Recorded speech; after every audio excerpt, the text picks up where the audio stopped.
Muy buenos días, queridos amigos, hermanos, familia de la fe que nos siguen por este medio. Les saludo a todos ustedes con la paz del Señor en esta nueva semana, en esta nueva oportunidad que Dios nos regala, no solo de vida, sino de aprovechar un poquito la vida, teniendo estos espacios de poder conocer de su palabra, de poder ser guiados por su palabra, de tratar de ser lo más prácticos, lo más entendibles en cuanto a lo que Dios quiere en su vida y en la mía, en quienes creemos en Dios y sabemos que esa fe en Dios no solo nos salva de una condenación eterna, sino que nos cambia la vida aquí, en esta tierra, en este mundo tan difícil como se ha puesto. Vemos en todo lugar, vemos en todo espacio, en todo tipo de organización, desde el núcleo más pequeño de la sociedad, que es la familia, vemos una destrucción, vemos un alejarse de Dios, y hasta las grandes estructuras gubernamentales, las grandes estructuras organizacionales, inclusive a nivel internacional. Así que frente a esto, creo que lo menos que podemos hacer es buscar de Dios, y la manera de buscar de Dios no es a través del esoterismo, ni con distintas prácticas, ni que cada quien busca a Dios, o como se dice, hay un refrán, no sé si este trascienda los límites de mi país, pero hay un refrán que dice: todos los caminos conducen a Roma, haciendo alusión de que sea cual sea la manera de creer, de pensar, de imaginar, nos conectan con Dios. No es así. Buscar a Dios es únicamente a través de su palabra y con el conocimiento de su palabra, de la oración. Así que bueno, en esta oportunidad quiero un poquito darle continuidad a lo que sin darme cuenta comenzamos en la Semana Santa, ¿sí? Hablar de todas aquellas situaciones que suscitaron ahí, esa demostración de amor incomprensible, enorme, grandioso, de Dios al entregar a su Hijo Jesucristo, y de su Hijo Jesucristo al darse por nosotros, y todo lo que pasó luego con nosotros, con quienes hoy somos la iglesia, con quienes creemos en Cristo Jesús, y vimos en ellos, la semana anterior me había permitido compartir algo al respecto, vimos en ellos que no se detuvieron a pesar del quebranto y del dolor que significó la no permanencia física de su Maestro, de nuestro Dios, de nuestro Salvador, Jesucristo. ¿Sí? Él había anunciado todo lo que tenía que suceder, exactamente así sucedió, porque no solo él anunció, sino que era el cumplimiento de profecías del Antiguo Testamento, y tenía que darse de ese modo, ¿sí? Levantar un equipo de personas, unos creyentes que puedan avisorar claramente que Él es el Salvador del mundo, luego que Él cumpla ese plan redentor con tan cruento sacrificio, y luego de esto que Él resucite, no solo pagando el pecado del pecado, sino venciendo a esa consecuencia del pecado que es la muerte, resucitando y permaneciendo un tiempo con ellos. Y después de la ascensión de Cristo Jesús al cielo, la iglesia se puso manos a la obra, por llamarlo de alguna manera. La semana anterior habíamos compartido un tema que se llamaba pasa la página y actúa, ¿no? Es decir, hay que hacer las cosas y hay que ponerse a hacer. Una cosa es las situaciones emocionales que en algún momento llegan a nuestras vidas y que nos estacionan por un ratito, fruto precisamente de esas emociones, llámese tristeza, dolor, quebranto, o llámese alegría, jolgorio, gozo, etcétera, etcétera, pero eso no puede ser una constante en nuestras vidas, ni tampoco marcar una vida a efecto de transformarnos totalmente en personas quizás que ya no tengamos una utilidad o un desenvolvimiento, un desarrollo cabal como el que debemos tener. Y mucho más la iglesia que nació precisamente en los labios, en la boca, en la declaración del discípulo, del apóstol Pedro, cuando al ser preguntados los discípulos, ¿quiénes creen ustedes que soy yo?, les dijo su Señor, Cristo Jesús, nuestro Dios. Ellos dijeron lo que la gente había pensado de él, la gente decía lo que se rumoraba en aquel entonces, pero Pedro fue revelado por Dios, quien dijo: tú eres el Cristo, el Hijo del Dios Altísimo, tú eres el Redentor, tú eres el Salvador, tú eres el que esperábamos, ¿no es cierto? Entonces, sobre ese argumento, sobre esa declaración de Pedro, Jesús, podríamos decir, funda su iglesia. Dice: sobre esa declaración, Pedro, yo edificaré mi iglesia y las puertas del Hades no prevalecerán contra ella. Bueno, entonces la iglesia que digamos nace jurídicamente, legalmente en ese momento, y que se manifiesta y comienza a tener una existencia real, ¿sí? Ya después de la ascensión de nuestro Señor Jesucristo, la Iglesia pasa a tomar un papel preponderante en la historia de la humanidad, aunque quizás en estos tiempos que estamos viviendo, que son los previos al final, se vea opacada, se vea disminuida, se vea sin ninguna trascendencia. La Iglesia no es noticia a menos que haya algún pecado deliberado de un líder espiritual, a menos que haya algún escándalo, ¿sí? Pero en la función, en la misión de la Iglesia, no es que la Iglesia es noticia hoy en día, excepto quizás dos, tres comentarios de los escasísimos comentarios a los que se tiene acceso a través de medios masivos de prensa.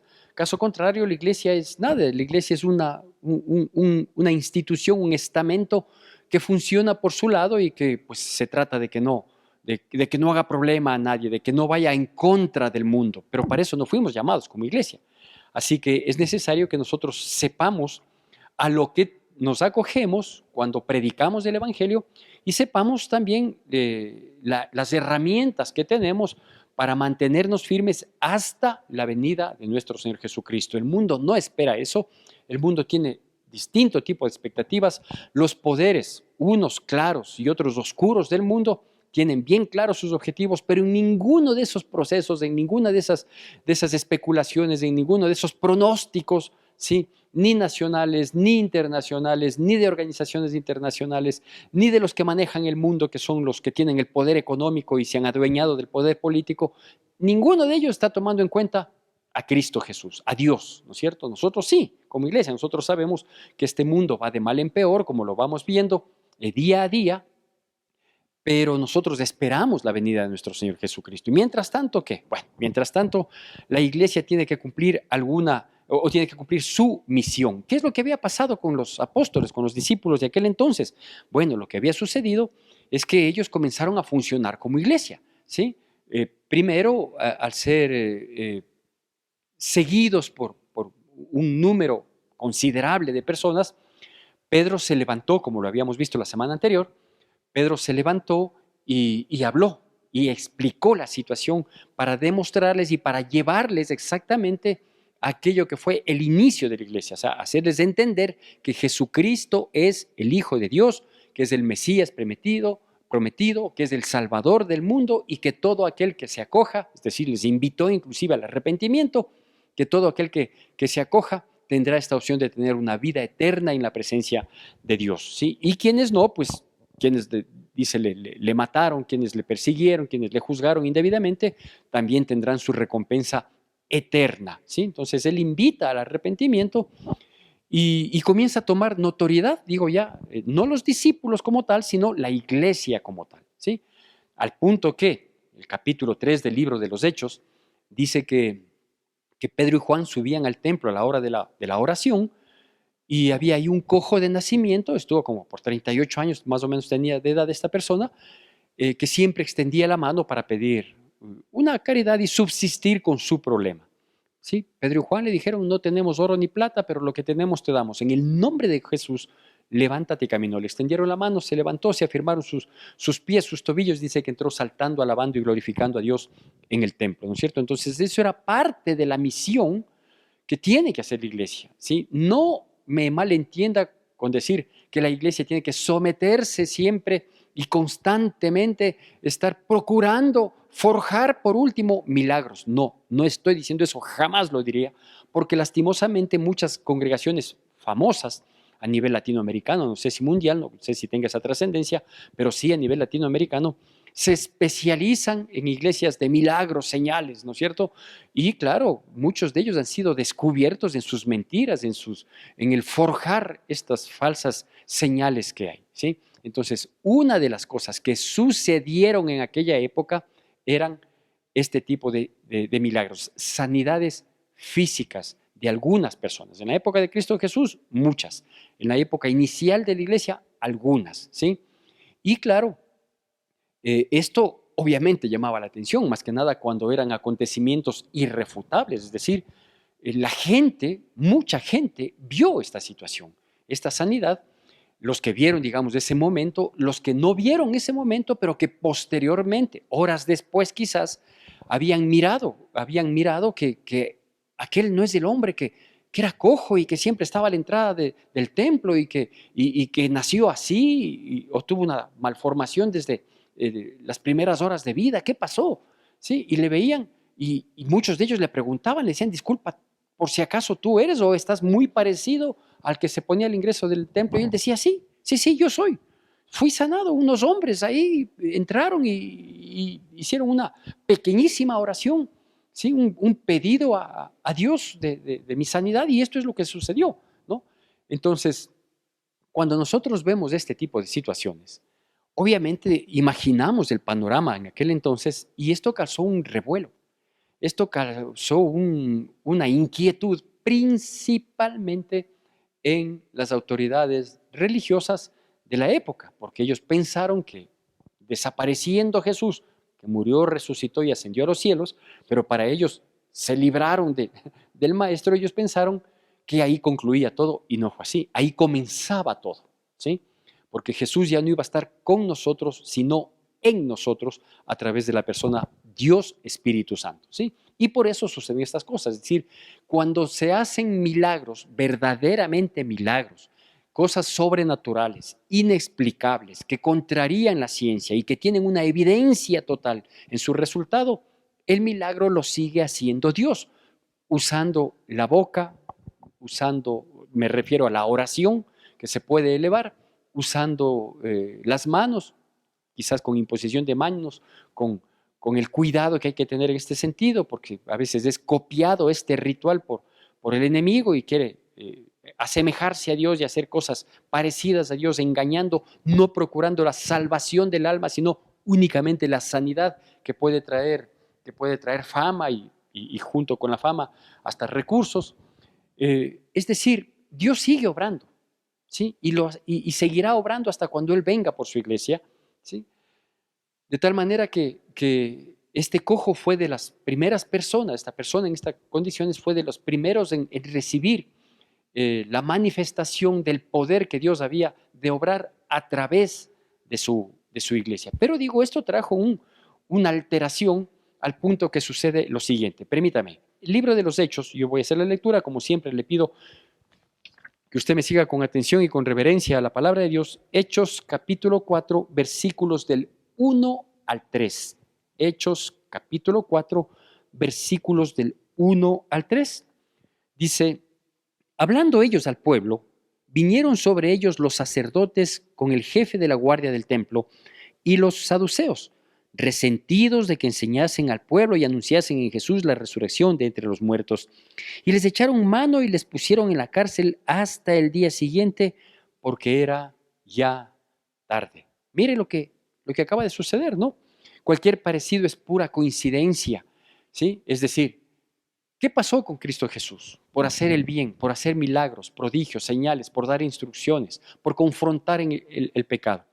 Que tomaron a los guardias, que tomaron a toda una compañía de soldados, ¿sí? Junto con los líderes religiosos, entre comillas, para ir a detenerle, ¿sí? Ahora con la iglesia pasa lo mismo, es decir, ahora encontramos que Juan y Pedro sí fueron usados de parte de Dios para la sanidad de una persona, es decir, para hacer el bien a una persona, para socorrer, para suplir una necesidad, un anhelo del corazón de una persona, y son detenidos. ¿Sí? Son detenidos, son encarcelados, son amenazados, son golpeados, ¿sí? Por hacer el bien. Y la iglesia tiene que hacer eso, tiene que hacer el bien, aún sabiendo que ese bien pudiera ser retribuido con injusticia, con persecución, etcétera, etcétera. Eso es iglesia, la que se juega, la que no se avergüenza del evangelio, la que proclama, no la que es light, la que quiere estar ahí camuflada y quedar bien con el creyente y quedar bien con el mundo y si es que de aquí puedo sacar provecho, entonces aquí voy a congraciarme. No, es la íntegra, la transparente, la iglesia santa, pura, sin mancha, de sana doctrina, ¿sí? Y son, digo, detenidos. Yo quiero nada más enumerar, no como como puntos destacados, sino enumerar actitudes, o destacar, no enumerar, destacar actitudes que son con las cuales nosotros vamos a combatir, ¿sí? Una es que hay gente resentida. Dice que los saduceos, que negaban la resurrección, al escuchar que ellos predicaban que Jesucristo resucitó y que un día nos resucitará a todos, a cada uno en su momento, para que cada uno vaya a su destino, ellos estaban resentidos, ¿no es cierto? Entonces, ¿qué es lo que va a, a procurar causar molestia, a procurar perseguir a la iglesia? Es el resentimiento. ¿Por qué se resiente una persona? ¿Por qué se resiente un grupo? ¿Por qué una sociedad se levanta resentida? Porque no le gusta que le señalen, no le gusta que le descubran, no le gusta que le confronten con el pecado. ¿Sí? Decir, tu vida está mal, si no vives con Dios, si no vives para Dios, si tú tienes estas creencias, si tú tienes estas cosas que están equivocadas, que contrarían la palabra de Dios, ¿sí? No vas a tener una vida plena, eterna, ¿sí? Entonces, claro, ¿qué es lo que hace la gente resentida? Unos persiguen a la iglesia, y una manera de perseguir a la iglesia es no dando credibilidad a la palabra que predicamos. Es decir, hay mucha gente, hay muchísima gente que dice, yo no creo en el infierno. Entonces, claro, me resulta mucho más fácil decir yo no creo en el infierno que decir sí reconozco que soy pecador y voy a cambiar, ¿no? Entonces, mejor dicen sigo pecando, sigo viviendo como quiero, sigo haciendo de mi vida la voluntad que se me antoja, ¿sí? Sin considerar, por un lado, si es que afecto, perjudico, causo daño, tristeza o quebranto a otras personas, y por otro lado, sabiendo que pues, si actúo mal, estoy en mi libre derecho de hacerlo y no voy a afrontar ningún tipo de consecuencia, ¿no es cierto? Son pocos los que en realidad afrontan las consecuencias de sus hechos aquí en la vida. Es decir, hay veces que nosotros decimos, comentamos, son comentarios, no digo que esto sea una regla ni que haya iluminados que tengan la condición de hacerlo, pero a veces uno comenta, ¿no? Y ve el triste final de vida de alguna persona de quien quizás tuvimos algún conocimiento de su comportamiento, de su manera de vivir, y decimos, a veces parece que estas circunstancias difíciles que afrontan no son sino el resultado de su vida, a veces, pero eso no es una regla. Primero, nosotros no somos jueces, simplemente es una apreciación que a veces se puede decir y que termina siendo totalmente relativa, porque quizás esa persona pudo haber sido mal comportada con un grupo y a lo mejor bien comportada con otro grupo. Entonces digo, es imposible que seamos jueces porque de pronto hay alguien, una persona extremadamente pecadora, extremadamente perversa. Hablemos, por ejemplo, de personas que están involucradas en grandes industrias mundiales en las que procuran matar, por ejemplo, ¿no? Laboratorios que hacen medicamentos para perjudicar y que a su vez de sus grandes ganancias donan, entre comillas, para fines benéficos, ¿no es cierto? Entonces uno dice, ¿hasta qué punto? Nosotros sabemos que la salvación no es por obras, eso lo tenemos muy claro, porque la Biblia así nos dice, pero digo, la apreciación humana a veces dice, no, sí, qué buenas personas colaboraron con esto, ellos construyeron tal cosa, hicieron así, pero por otro lado obtuvieron ese dinero mal habido, ¿no? De distinta manera. Entonces, insisto, nosotros no somos jueces, ¿sí? Pero claro, cuando confrontamos a las personas, no con el ánimo de juzgar, sino de darles la posibilidad de que se arrepientan, ¿sí? Y que confiesen su pecado y que hagan su mejor esfuerzo, el mayor esfuerzo para cambiar de vida, para enderezar su vida, la gente se va a resentir, ¿no? Y la mejor manera de actuar de un resentimiento es no haciendo caso a la iglesia, no dándole la valía al evangelio, es no creyendo, sino yo creo lo que yo quiero, lo que no quiero o no me conviene, no creo, ¿no es cierto? Entonces, desmereciendo el poder del evangelio, de la palabra de Dios, primera cosa. La otra cosa que también nos muestra aquí, bueno, yo quería decirles que el resentimiento o los resentidos son personas sumamente peligrosas, atentatorias para cualquier situación, para cualquier sociedad y mucho más para la iglesia. La otra es que la gente cuando se ve confrontada, cuando se ve avergonzada quizás, si es que todavía les queda un poquito de vergüenza, cuando se vean avergonzadas, no van a dudar de echar mano y meter en la cárcel, dice aquí. Y eso se traduce hoy literalmente, ¿sí? Es decir, en algunos países, por ejemplo, eh, hay una persecución deliberada en la que han legitimado esta persecución, han legalizado esta persecución, y a toda persona que predica, a toda persona que habla, que comparte, le ponen límites, ¿no es cierto? Hay una gran institución a nivel mundial, por ejemplo, un organismo a nivel internacional que ha tenido varios intentos de callar la predicación del Evangelio, porque dicen que el hablar de Dios, que no existe, porque como ellos no le ven ni le obedecen, entonces es una distracción a las sociedades. Entonces hay esa persecución y quienes, claro, más adelante no sabemos cuál va a ser la actitud satánica que tomen estas personas que no creen en Dios, que no le toman en cuenta a Dios, que se envanecen en sus razonamientos y su necio corazón queda entenebrecido. No sabemos hacia dónde va a llevar, ¿no es cierto? Pero la iglesia es iglesia, y la iglesia va a ser sostenida, sustentada, va a ser perseguida, vamos a ser vituperados, vamos a ser burlados, como ya lo somos, van a atentar contra los principios y derechos que nosotros tenemos y nos vamos a echar a nosotros la culpa porque nos dicen que somos discriminatorios cuando, por ejemplo, no aceptamos toda esa agenda de género, ¿sí? Entonces que hacemos discriminación, que hacemos acepción de personas, y eso sirve para una persecución porque se van legalizando ciertas o criminalizando ciertas actitudes que lo único que hacemos es defender una postura moral, porque las personas cristianas, por sobre todo, somos personas morales, o tenemos que ser personas morales, ¿sí? Entonces, no dudarán de echar mano. Si a mi Señor le hicieron eso, a los seguidores no esperemos que seamos tratados con pinzas, ¿sí? Vemos, digo, momentos difíciles, vemos momentos críticos que estamos viviendo a nivel mundial, estas guerras silenciosas que quizás son más dolorosas, son más letales que las guerras declaradas. Cada vez encontramos más confrontación a todo nivel, insisto yo, desde la familia, que es el núcleo básico, hasta las confrontaciones entre naciones. A veces ya ni siquiera se puede discernir bien cuáles son los verdaderos motivos, si es que alguien está peleando por una justa causa, ya no se sabe porque hay criterios y la situación es espantosa. En nuestro pobre país, y lo digo pobre por la pobreza espiritual de la gente, ¿sí? Más no por la riqueza inmensa que Dios nos ha otorgado.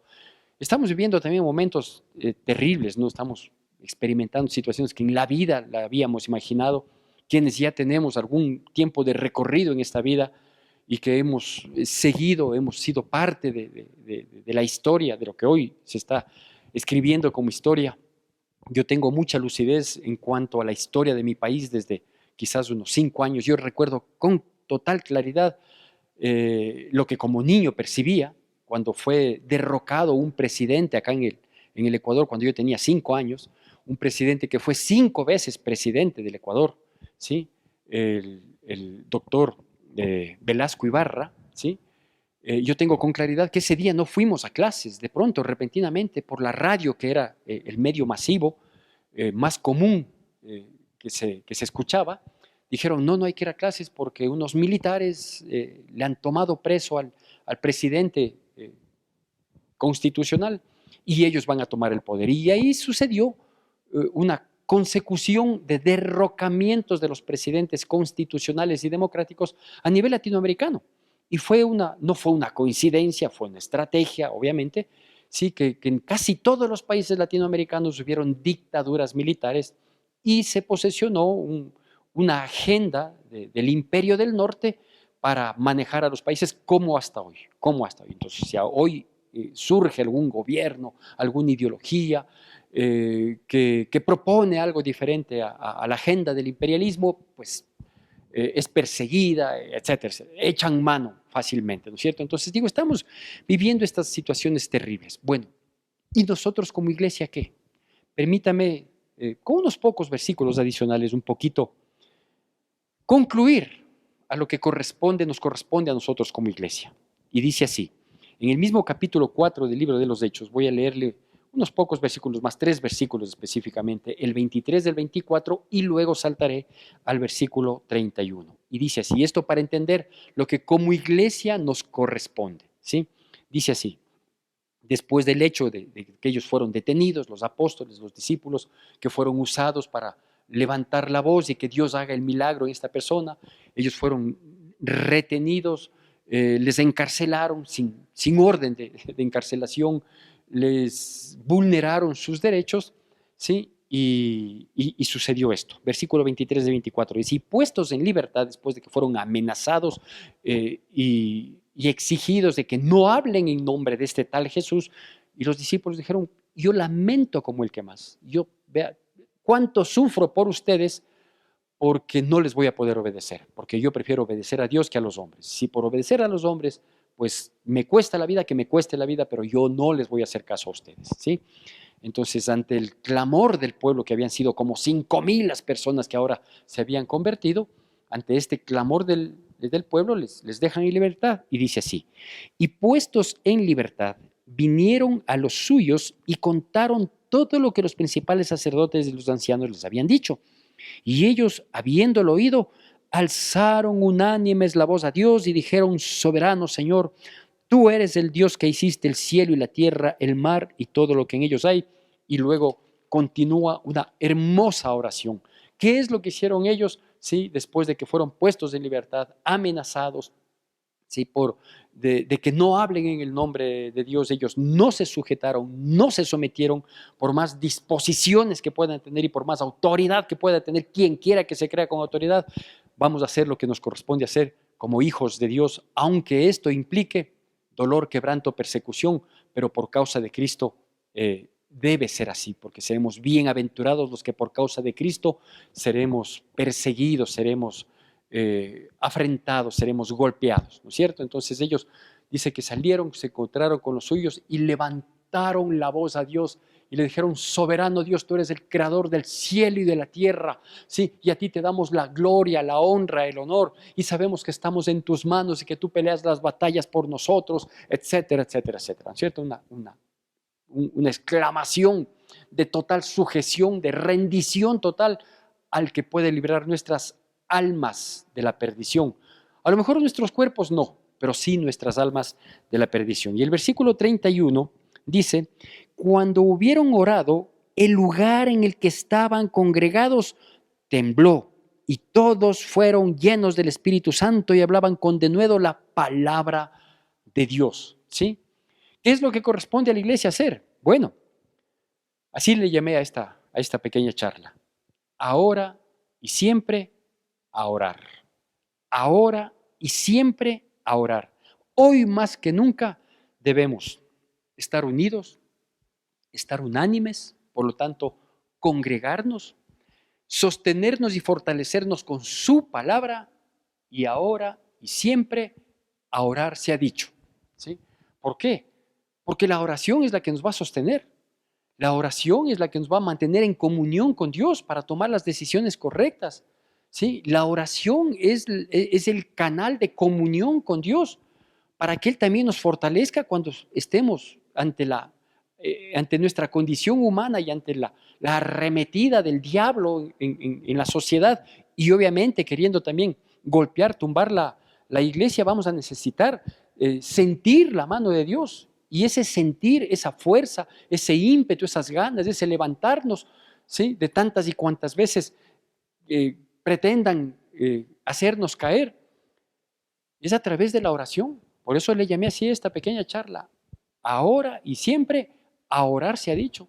Lo que le sostiene a la iglesia es la oración, esa comunión con Dios, la obediencia, la santidad, porque también no quiero que caigamos, ¿sí? en un, no sé si llamarle ritualismo, en el sentido de que hay muchas personas que están orando por tal o cual situación. No solo por la iglesia como tal, sino por las personas, por las condiciones, por una enfermedad, por un trabajo, por una condición económica, por una injusticia que están enfrentando, por lo que sea. Pero no están caminando en santidad, no están caminando en obediencia, ¿sí? Es decir, tienen resentimiento con el prójimo, ¿sí? Y están orando para que Dios les ayude. Oye, no sabe lo que dice la Biblia, por eso hay que leer la Biblia. Y hay que leerla siempre, porque a lo mejor sí lo supo, pero se le olvidó de que si uno quiere llegar a presentar una ofrenda en el altar y se acuerda que un hermano tiene algo contra mí, deja nomás ahí tu ofrenda, anda, ponte a cuentas y luego ven y yo recibo la ofrenda. Entonces entienda que esa ofrenda va a ser una oración. Entonces, si yo le voy a decir, como dijeron los apóstoles, al ser librados en primera instancia, porque luego hubieron muertes, ¿sí? O sea, no es que, quedaron librados, sí, y punto, y felices, no. Después murió el hermano de Juan. Le apresaron y le cogieron a Jacobo. Pedro estaba sentenciado en esa misma hora y ángeles abrieron la puerta de la cárcel para que salgan, aunque luego su final también fue de un digno apóstol del Señor. Entonces, no es que también vamos a pasar el susto, ¿sí? Ellos salieron y alzaron la voz. Y dice que cuando el lugar en el que ellos estaban orando tembló, ¿no? Pero esa oración llegó ante la presencia de Dios porque estaban a cuentas con Dios. Entonces, usted no puede estar con resentimiento, no puede estar viviendo en pecado, ¿sí? No puede estar burlándose del Evangelio, no puede tener una doble vida y decir, no, sí estoy orando y esperar que Dios le responda. Perdóneme, las cosas no son así. No son así. No vamos a querer decir, Dios mío, yo quiero que aquí en la iglesia haya un terremoto dentro de la iglesia para demostrar cuán poderosa es la oración. No, que tiemble el mundo cuando nosotros oramos, eso sí. Pero antes de orar, sí, tenemos que estar a cuentas con Dios y con el prójimo. Y vivir en santidad. Y tener una vida de transparencia para que nuestras oraciones no se queden en el techo. Que nuestras oraciones suban y conmuevan el trono de Dios. Porque los tiempos que estamos viviendo, y yo lo digo como un ciudadano de mi país, no digo como un ciudadano del mundo, porque yo no me pertenezco al mundo, ¿sí? Yo creo que la iglesia, su participación activa no es en política, no es en ningún otro espacio que no sea el espiritual, y lo primero que hay que hacer es orar, conocer su palabra y predicarla. Que al predicarla la gente pueda malentender y pensar que se está haciendo política, que se está haciendo campaña, No, Señor. Vamos a predicar lo que la palabra de Dios dice. Esa es la misión de la iglesia, así vamos a cumplirla. A orar, ahora y siempre. Que Dios bendiga poderosamente nuestras vidas en Cristo Jesús.